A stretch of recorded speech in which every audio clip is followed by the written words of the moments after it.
Galatoma. Akkam jirtu? Nagaa Waaqayyo isiniif haa baay'atu.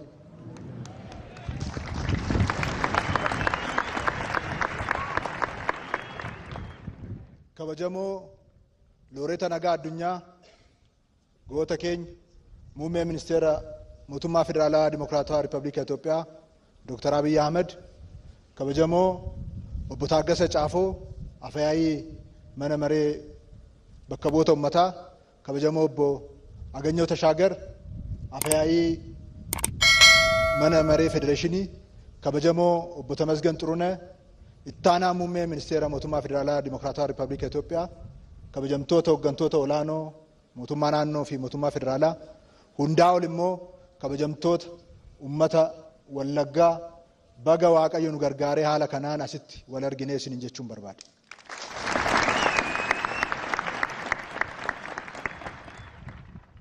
Hundaa ol guyyaa har'aa muummee ministeera keenya Dr. Abiy Ahmed Wallagga biyya Kumsaa Morodaa, biyya Oliiqaa Dingil, biyya Jootee Tulluu, biyya Abishee Garbaa, biyya Hayyootaa, biyya abbootii amantaa, biyya goototaa kanatti baga nagaan dhuftan anaa dhufu isiniin jechuun barbaade.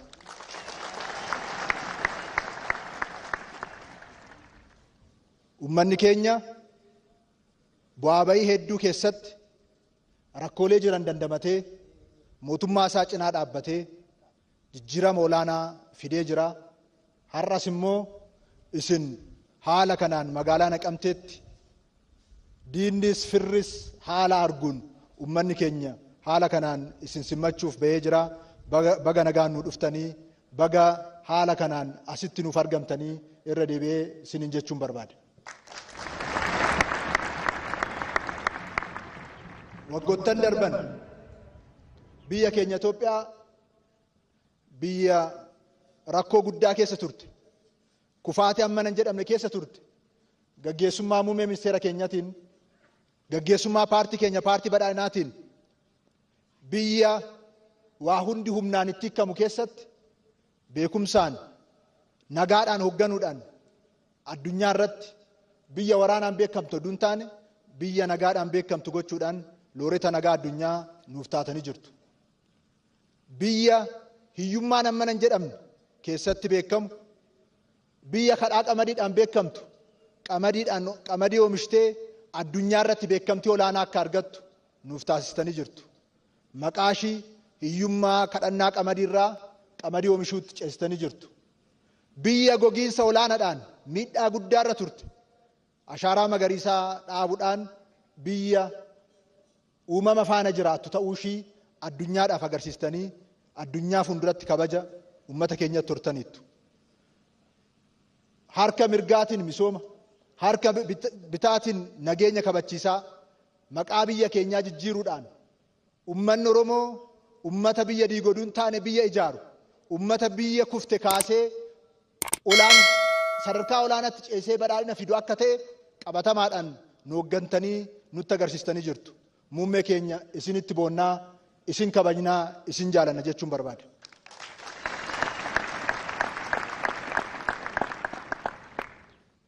Mul'ata olaanaa qabamee jiru, inisheetivoota gurguddoo bocamanii jiran, uummanni keenya rakkoo bitaaf mirgaa jiruun otuu hin dhaabbatin kallattiiwwanii fi karoorowwan misoomaa paartii keenyaan bahee, mootummaa keenyaan bahee uummanni naannoo keenyaa kallattii maraan hojiitti hiikaa jira.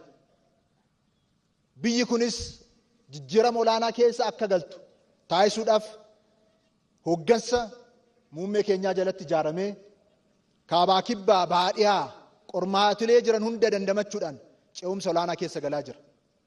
Uummata keenya utuu waan adda addaatiin hin qabamin halkanii guyyaa raajii hojjettaa jirtaniif maqaa kootiif maqaa mootummaa naannoo Oromiyaatiin guddaa galatoomaa ulfaadhaa isiniin jechuun barbaada.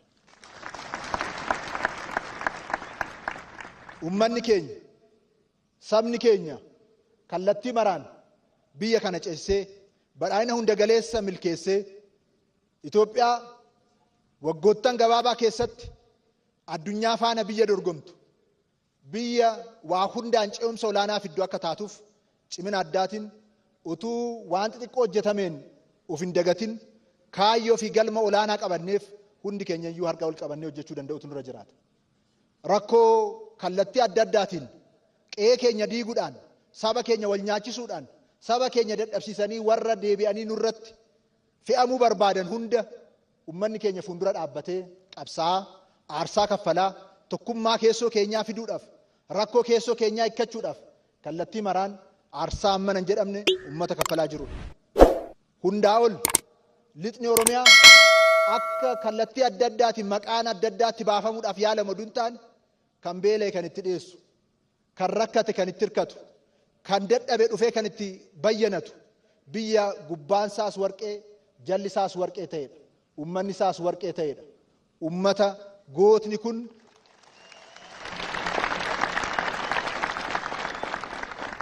ummanni gootni kun carraawwan misoomaa gurguddaa qabu.